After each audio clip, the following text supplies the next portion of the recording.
The body was found at dawn, not hidden, not buried, not carried somewhere and left where it would not be found.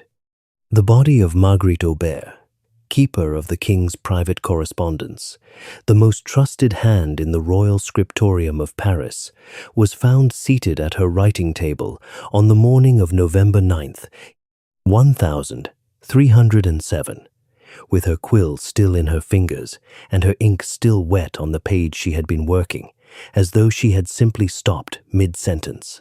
She had not simply stopped. The cup of spiced wine at her elbow was empty.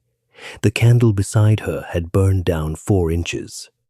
The document she had been copying, a letter, sealed with the mark of a name no one in that room was prepared to say aloud, was still face up on the table in front of her, visible to anyone who entered, which meant that whoever had done this had either not cared or had been too rushed to conceal what she had been reading. The palace physician arrived within the hour. He examined her for 6 minutes. He said it was her heart. He said it quickly, and he did not look at the cup. The guard who had found her, a man named Gilles, noted the physician's speed. He noted the way the man's eyes moved around the room without settling on anything. He noted the cup. He noted the document. He noted, in the margin of his memory, that the physician had not asked a single question about who else had been in that wing of the palace the night before. Gilles was 41 years old and had been a palace guard for 19 years. He knew what it looked like when a man was not looking for an answer because he already knew what the answer would be. He wrote down what he had noticed. He gave it to his superior. His superior read it, held it for a long moment, and gave it back. He said, "Write nothing further about this." Gilles took the paper home. He did not write further, but he did not burn what he had already written. He kept it for 27 years. You're watching The Scribe of Crimes. Subscribe and turn on notifications. You won't want to miss what's coming. Now, back to Paris. And back to the woman who knew too much and the document that killed her. Before you understand what happened in that corridor, on the night of November 8th, 1307, you need to understand who Marguerite Aubert was.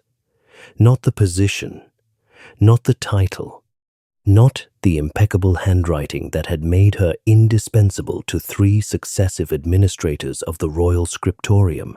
You need to understand the person because this case, like every case worth telling, was not about a crime. It was about what becomes unbearable when one woman knows exactly what has been written, and by whom, and why, and cannot pretend otherwise.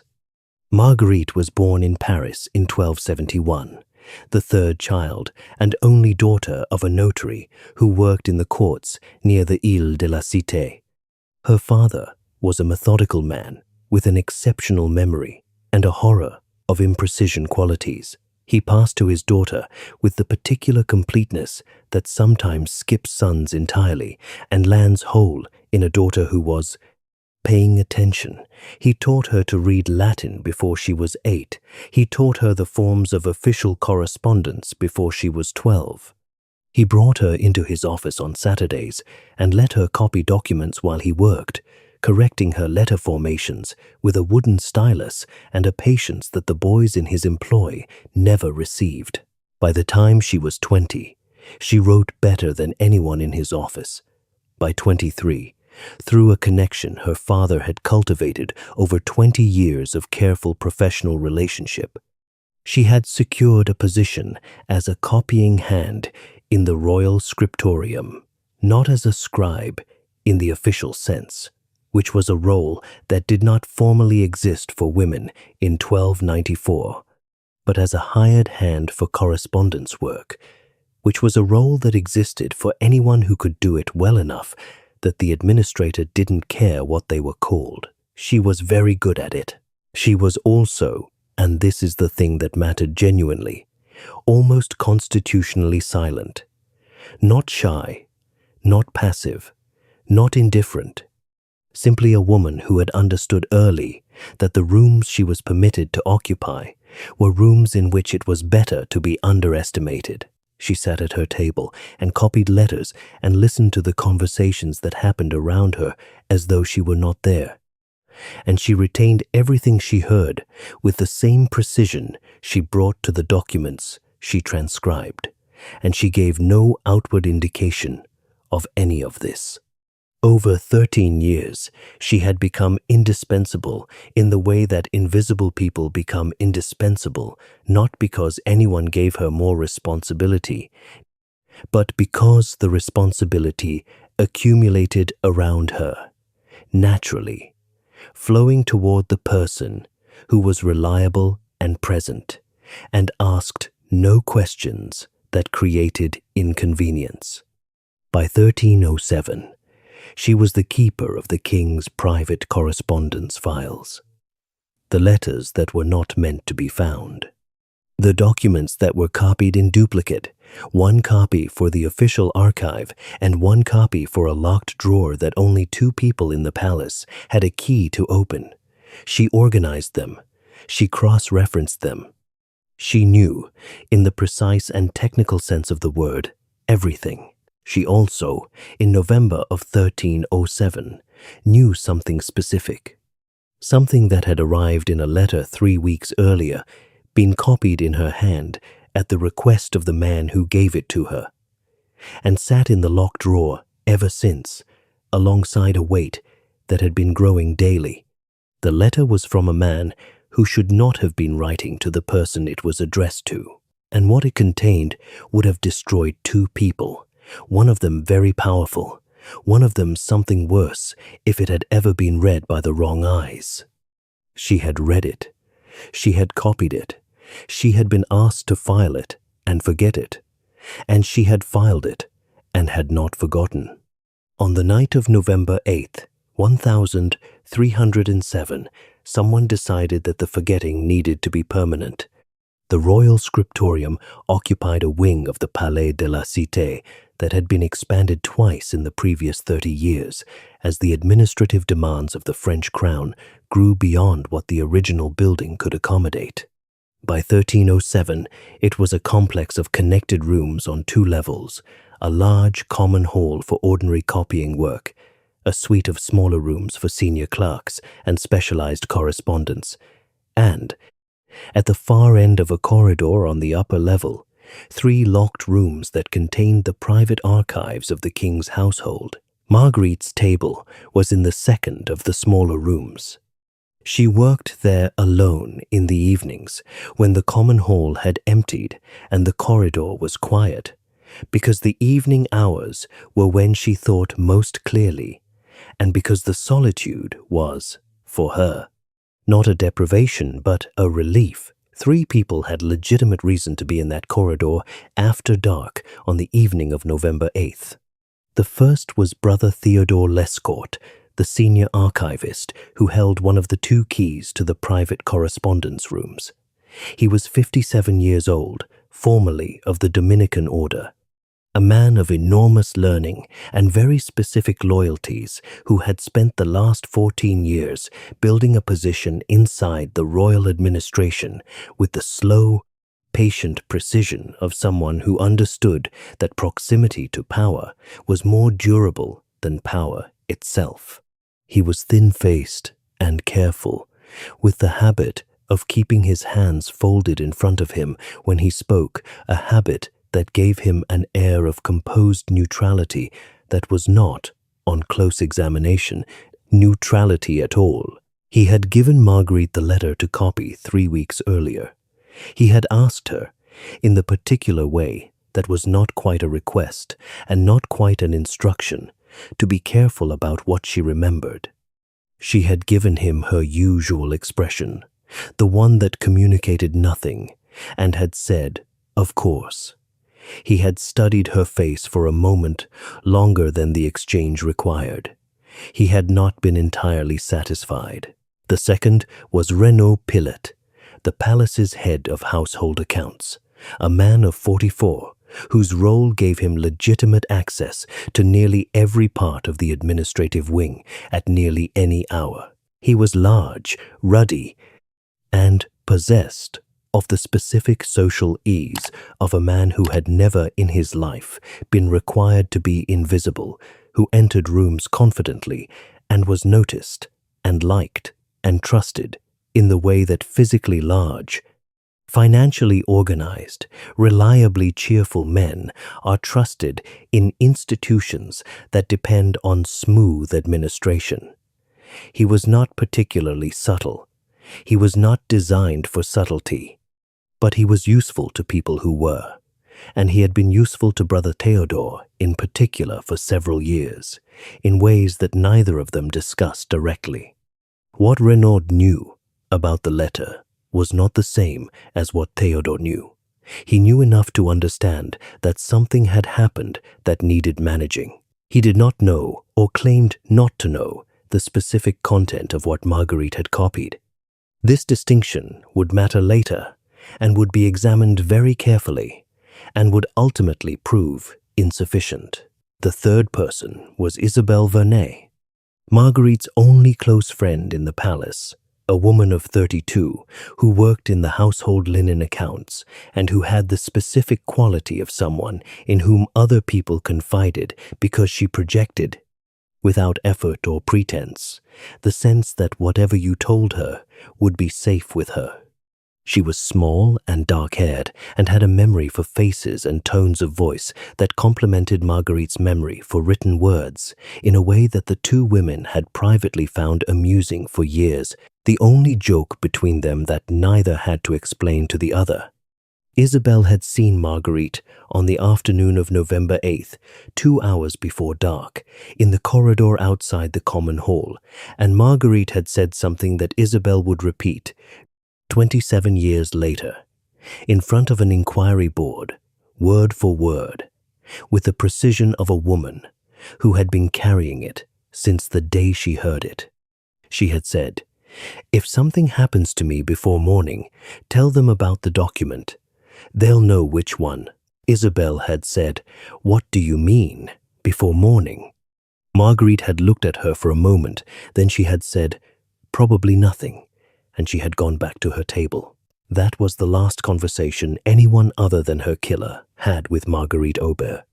There were 4 others whose presence on the periphery of these events shaped everything that followed, not suspects in the direct sense, but people whose choices, silences, and small acts of self-preservation built the architecture within which the truth was buried for 27 years. The palace physician, a man named Henri Crespin, was 63 years old and had been in royal service for 18 years. He was a competent man, not a corrupt one, or rather, a man who had spent 18 years in an environment where the line between competence and compliance had blurred so gradually that he had long since lost the ability to locate it with precision. When he said it was Marguerite's heart, he said it because examining the cup would have required him to say something different, and saying something different would have required courage that 18 years of royal service had not cultivated in him. He was not paid to be silent. He simply understood that silence was what was expected, and that the expectation carried the weight of everything he had accumulated in 18 years. And that he was not willing to put that at risk for a woman he had never spoken to directly. He lived with this for the remaining 9 years of his life and died in 1316 without having told anyone. Marguerite's brother, a draper named Etienne Aubert, arrived in Paris from Lyon 3 days after her death to collect her belongings. He was 38 years old, practical, unimaginative in the specific way of men who have built their lives on the management of tangible goods, and entirely unprepared for what he found when he went to collect his sister's personal effects from her room in the palace's domestic quarter. She had left something for him, not in the obvious place, not in the chest where she kept her clothing, not with the few personal items on her shelf.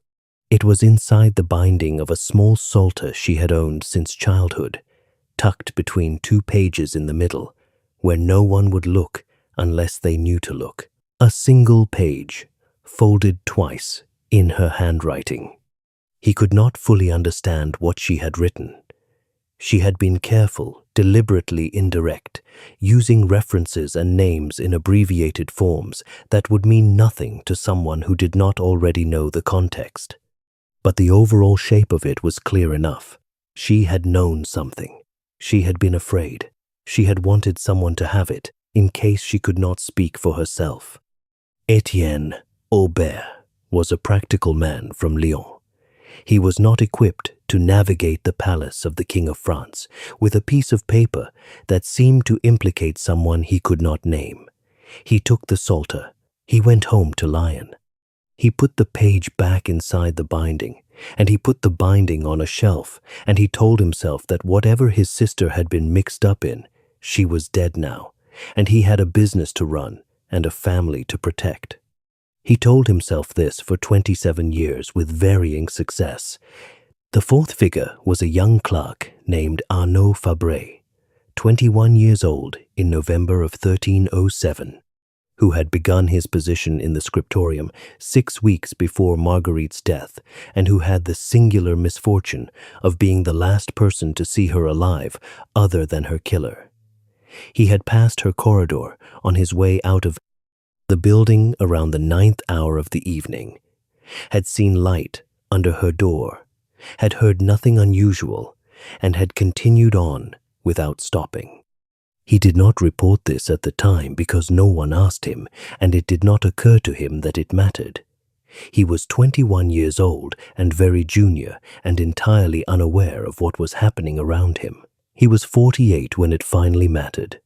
And finally, there was the document itself. Not the letter that had been given to Marguerite to copy that letter had vanished from the locked archive sometime in the days following her death, removed by someone who had access to the key and the composure to retrieve it without leaving visible evidence of the removal. No, the document that mattered was the copy.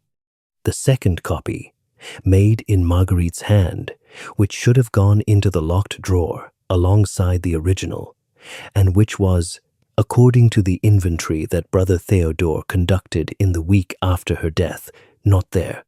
It was not in her table, not in her room, not in any of the places that an official search, quiet, limited, conducted without public acknowledgement that a search was happening, could locate.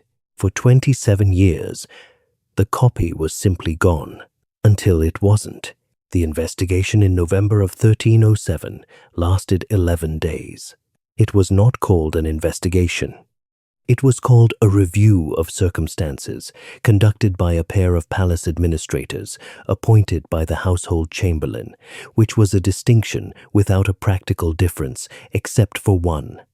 A review of circumstances could be concluded at any time, for any reason, without the formal obligation to produce a finding. This was not an accident of language.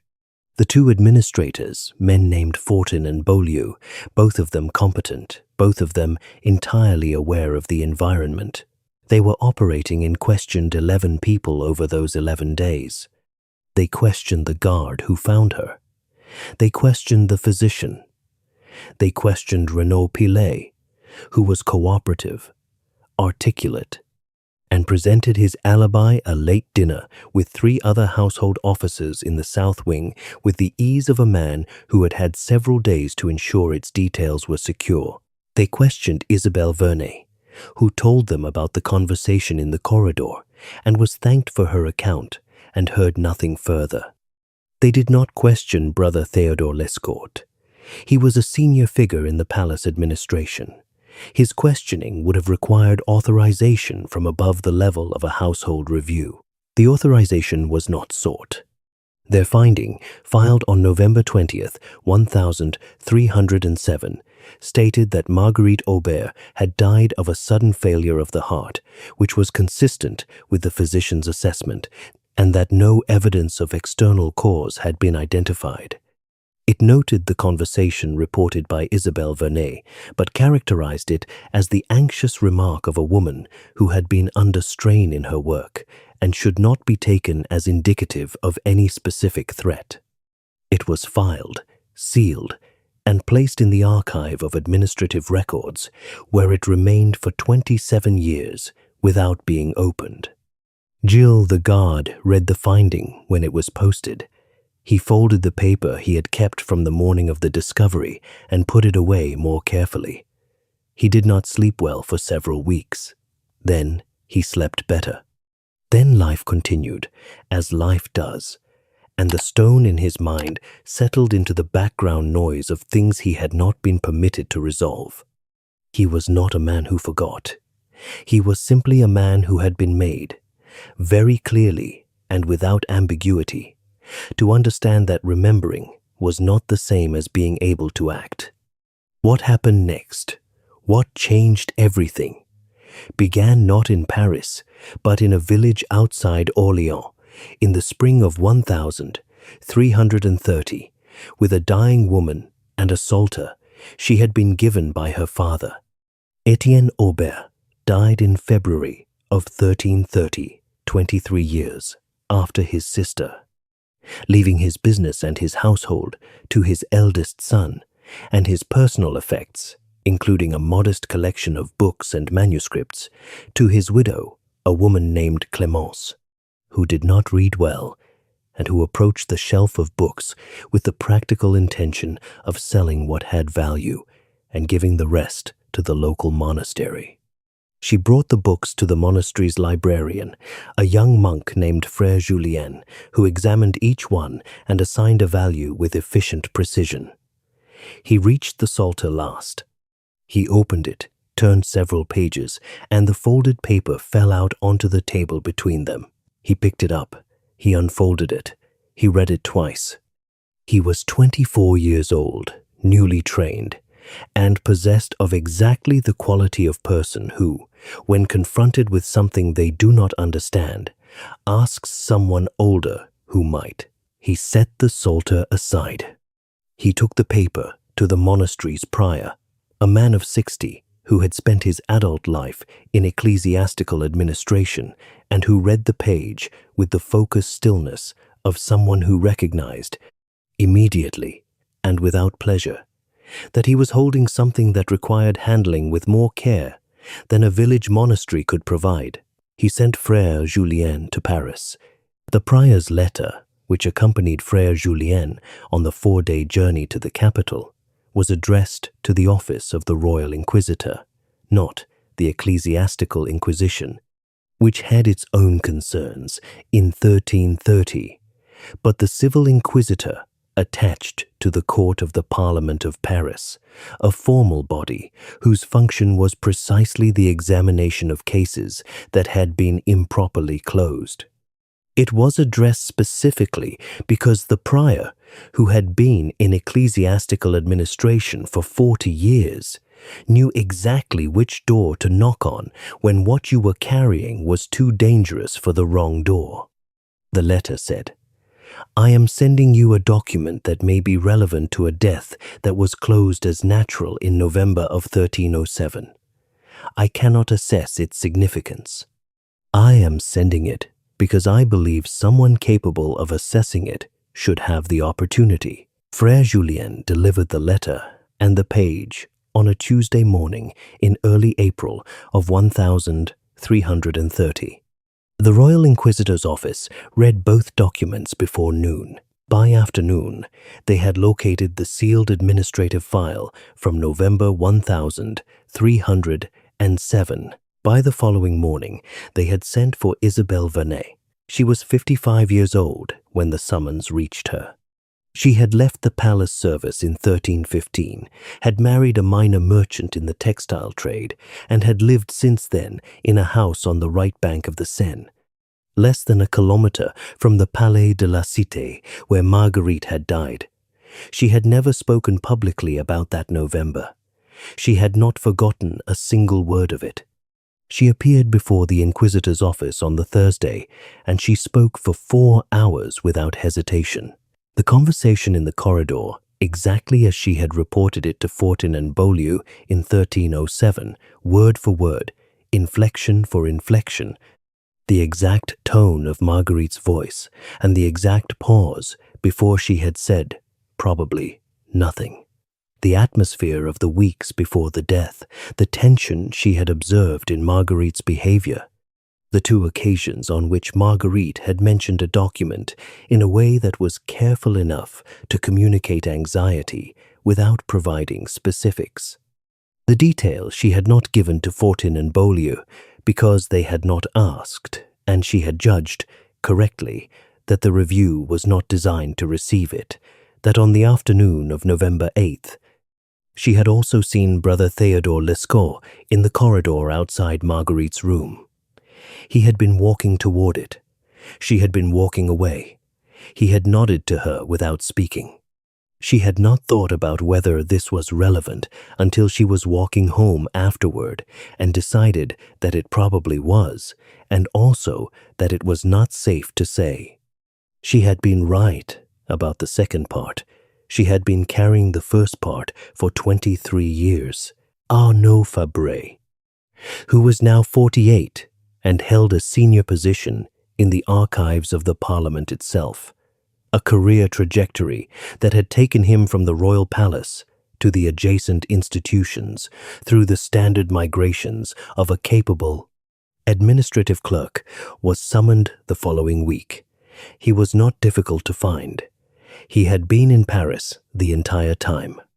He told them about the light under the door, the 9th hour of the evening, the silence in the corridor, no voices, nothing unusual. He had been 21 steps past her door when he heard it. Not a cry, not a crash, not the sounds of a struggle, just a single sound, brief, that he had interpreted at the time as something falling, a cup, perhaps, or a book slipping from a table, and had not paused for, because 21 years of age and 6 weeks into a palace position does not produce the kind of person who stops to investigate a sound in a senior colleague's room, a sound like something falling from a cup.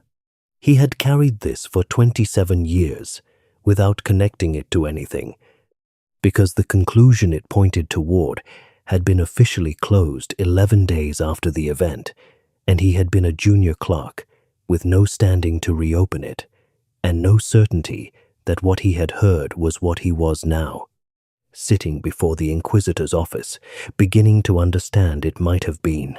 Gilles was 68 years old and had retired from palace service 4 years earlier. The Inquisitor's messenger found him at his daughter's house outside the city wall. He produced the paper from 1307, the one he had been told to write nothing further about without being asked for it, from a locked wooden box under his bed, where it had been since the day he had been told to stop. 27 years in a wooden box. He set it on the table.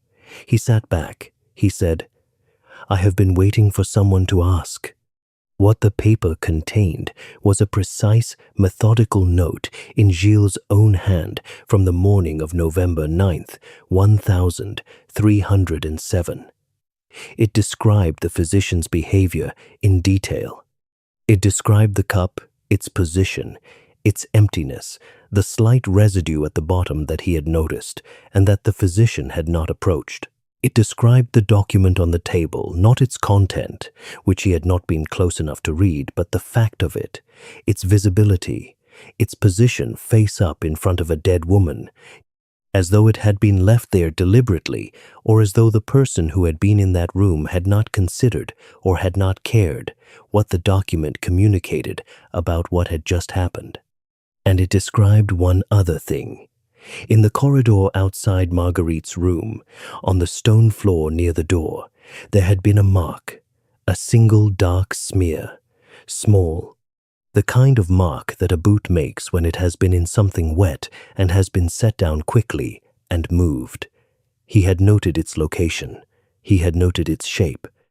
He had drawn a small sketch of it in the margin of his note with the precision of a man who understood that small things sometimes explain large ones. The Inquisitor's office compared this note against the sealed administrative file from 1307. The review conducted by Fortin and Beaulieu had not mentioned the cup. It had not mentioned the document on the table. It had not mentioned a mark on the corridor floor. 3 separate details, each recorded by the guard on the morning of the discovery, each omitted from the official review. 1 omission is a gap. 2 omissions is a pattern. 3 omissions is a decision. The Inquisitor's office began building their case from that paper outward. Brother Theodore Lescaut had died in 1321. This was the first thing the Inquisitor's office established, and it was the first thing that appeared to close the most direct path forward. The man who had given Marguerite the letter to copy. The man Isabel had seen walking toward her room on the evening of her death.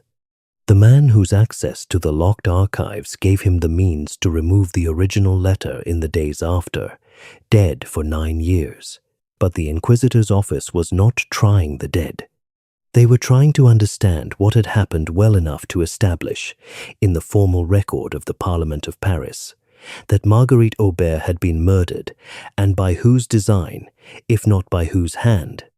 Renaud Pillet was 71 years old in 1334 when the Inquisitor's office finally brought him in. He had retired from palace service 6 years earlier. He was not well, he had aged badly, with the specific deterioration of a large man whose body had been carrying its own weight too long, but he was coherent, and he was, in a way that the Inquisitor's examining clerk found striking, almost visibly relieved.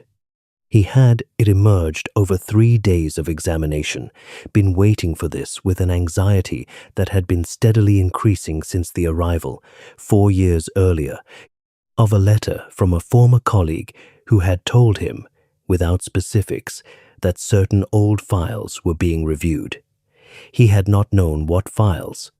He had spent 4 years in an increasingly uncomfortable state of not knowing whether what he had been part of was about to find its way to light. What he told them over those 3 days had the specific texture of a man who had decided that being believed required being precise, and that being precise required telling the truth about what he actually knew, rather than the version of it he had spent 27 years maintaining. He knew about the letter. He had not read it, this, he maintained consistently, and the Inquisitor's office, after considerable examination, concluded it was probably true. He had known that there was a letter, and that it was a problem, and that Brother Theodore had described the problem to him in enough detail that Renaud understood both its severity and its implications. He had known that Marguerite had copied it. He had known that Theodore was concerned about what Marguerite had seen and what she might do with it. He had not known, he said, what Theodore intended to do about it. He had not asked.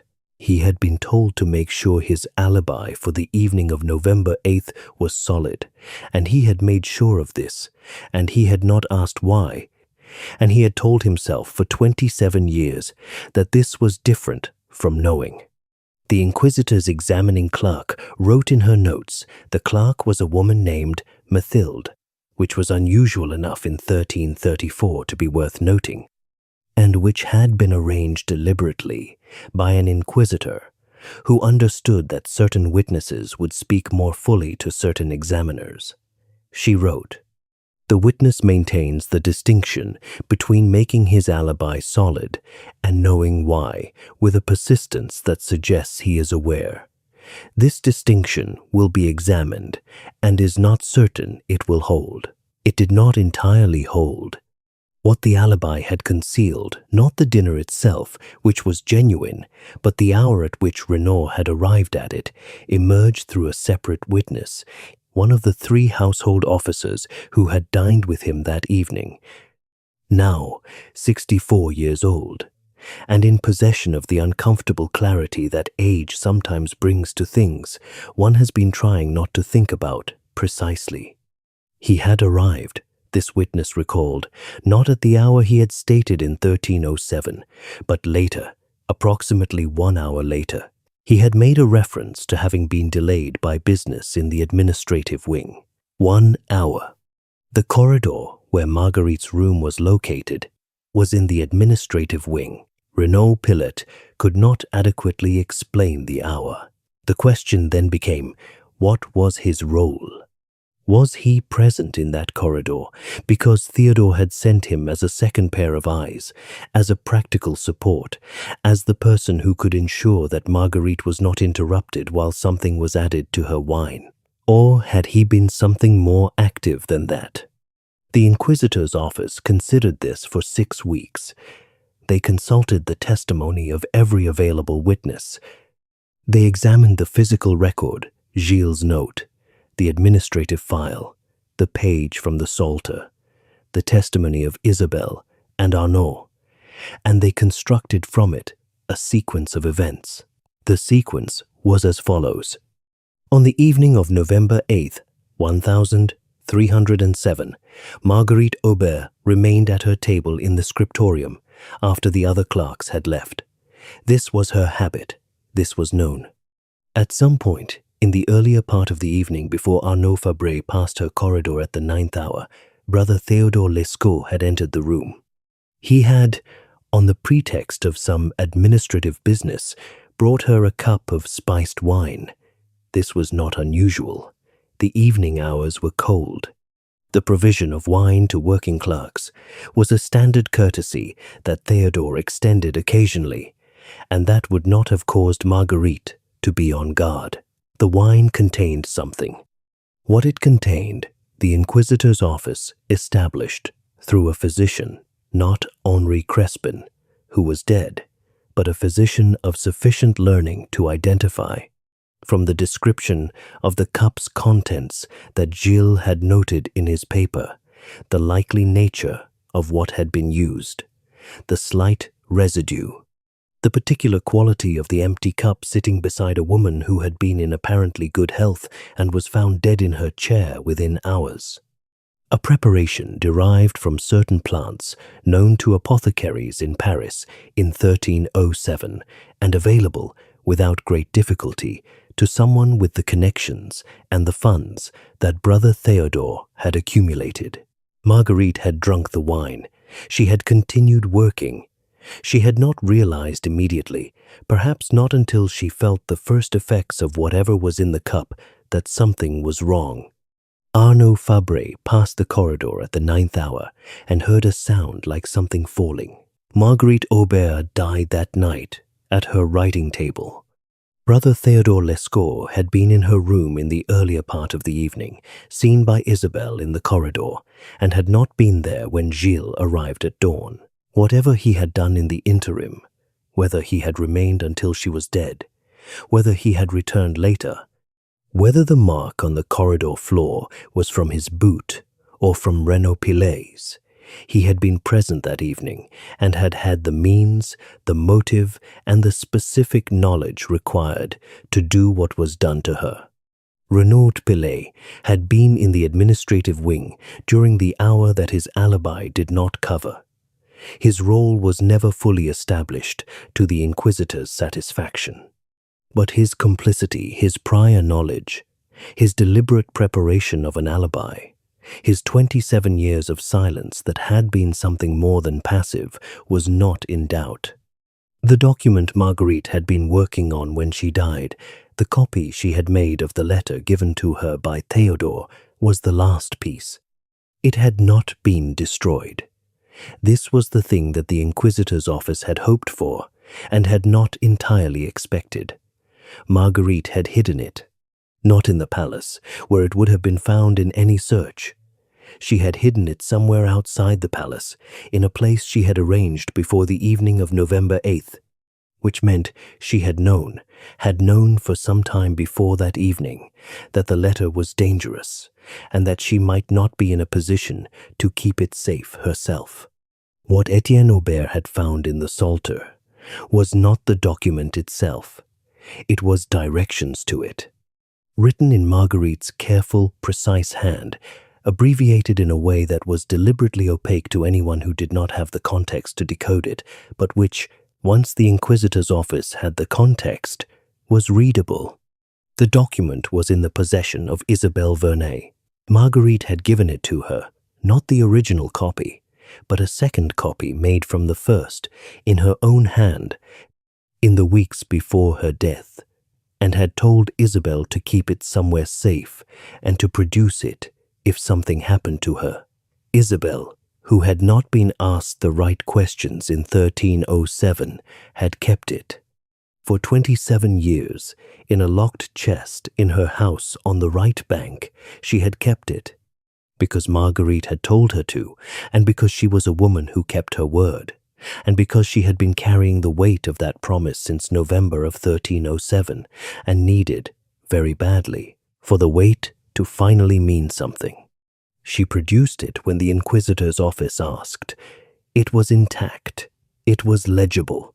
It was, in Marguerite's handwriting, a copy of a letter from a senior figure in the court of Philip IV, a figure whose name the Inquisitor's finding recorded in full and without equivocation to a representative of a foreign interest in a matter that constituted, in the language of the Parlement of Paris, a betrayal of the obligations of his office and a violation of his duty to the crown.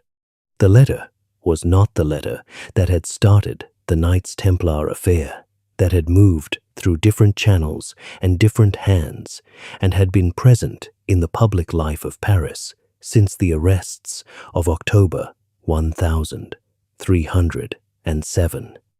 This was something related but separate, a private arrangement predating the Templar affair, which had been concealed within the machinery of the official crisis that followed, and which would have been, if it had ever been publicly aired, considerably more damaging to certain surviving interests than the Templar affair itself. This was what Marguerite had copied.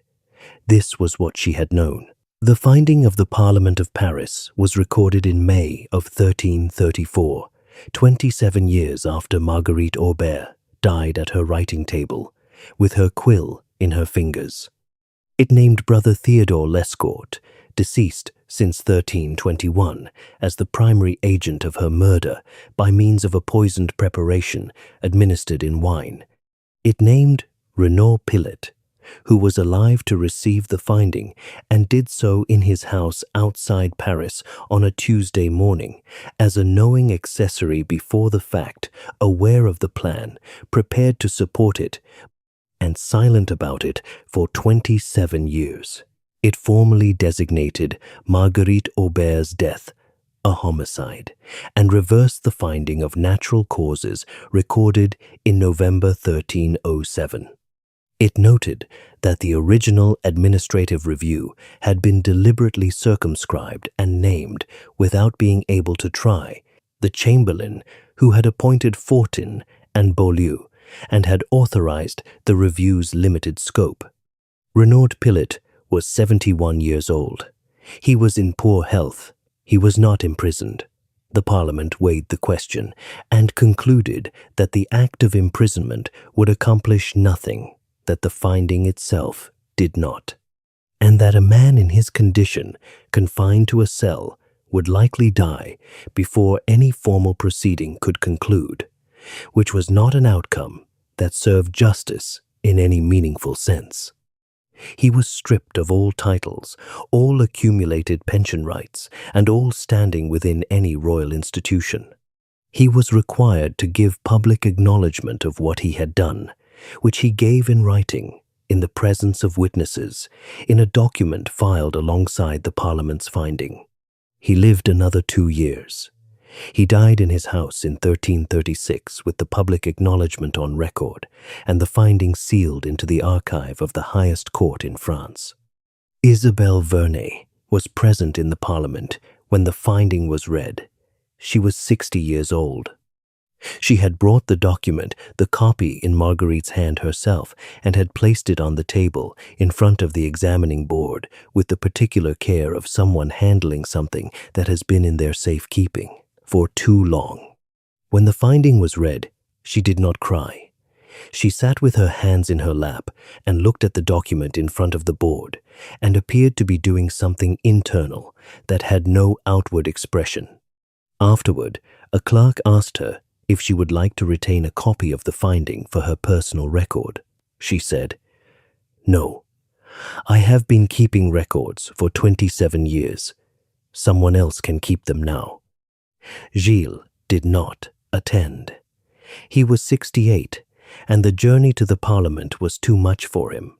His daughter read him the finding when she visited the following week. He listened to all of it without interruption. When she finished, he was quiet for a long moment. He said, "She knew it was going to happen." She told her friend. She hid the document. She prepared everything she could prepare, and they killed her anyway. His daughter said, "But the truth came out." He said, 27 years later, they sat with this for a while. Then he said, "That is not nothing. A name in a record is not nothing, but it is also not what she deserved." He died the following winter. He was 69 years old. The paper he had kept in the locked box for 27 years was filed with the Parliament's archive, attached to the formal finding, where it remains in the fiction of this story, and in the kind of truth that fiction sometimes touches as the most consequential thing. An ordinary man with a careful eye and a very small piece of paper ever produced. Etienne Aubert had been dead for 4 years when the finding was recorded. He had not known, in the end, that what he had almost sold to a monastery librarian for the price of a decent dinner had been the thing that opened everything. His widow Clément, who had handed the psalter to Frère Julien without knowing what she was handing over, was 61 years old and living in Orléans. The Parliament's finding was communicated to her through the ecclesiastical network because it was felt that someone from the family should be notified. She read it. She sat with it for a while. She had never met Marguerite. She had only known her as the dead sister of her late husband, the woman whose psalter had sat on a shelf for 23 years. She had not known what she was doing when she handed it to the librarian. She had simply been going through a dead man's books. She wrote a short note to the Parliament, thanking them for the communication and expressing the hope that the finding gave some peace to those who had been waiting for it. The Parliament filed her note alongside everything else. There was nothing to add to it. She had said the thing that needed to be said with a completeness and a simplicity that the Parliament's own language, precise, formal, structured to contain rather than express, could not match. She had not known what she was doing. She had simply done the ordinary thing, and the ordinary thing had been enough. This case left behind 7 people, and every one of them made a choice that determined what the truth became and when it arrived. Marguerite, who understood what she had copied and who prepared for what she suspected was coming with a precision and a calm that makes her the most organized person in this story, who hid the document and left directions and told her friend, and was killed anyway, and whose preparation still outlasted her killers by 13 years. Theodore, who gave her the wine and who died in 1321, having spent 14 years presumably believing that the copy was gone and the matter was closed, and who was wrong about both. Renaud, who spent 27 years maintaining a distinction between knowing and being complicit that the Parlement of Paris ultimately declined to honor. Gilles, who wrote down what he saw on the morning of November 9th and kept it in a locked box under his bed for 27 years because he had been told not to write anything further, and who was careful enough to understand that not writing anything further was not the same as not keeping what he had already written.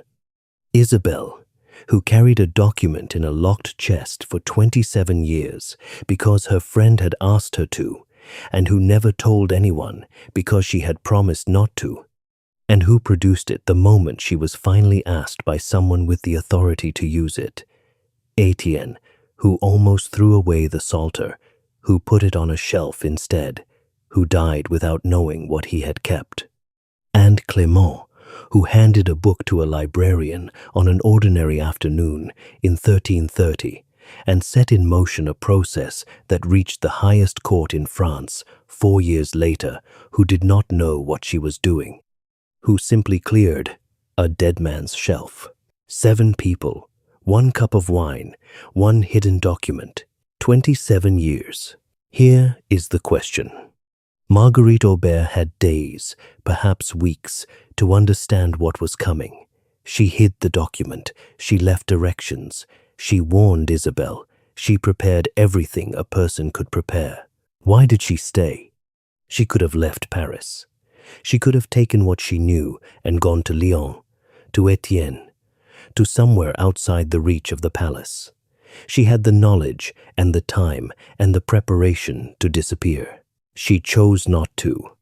And, of all the acts of preservation in this story, Gilles' locked box, Isabelle's locked chest, Etienne's shelf, Clémence's ordinary afternoon, which one mattered most? Not which one was bravest, which one, without which the truth would never have existed in any form. Leave your answer in the comments. I'll be reading every one.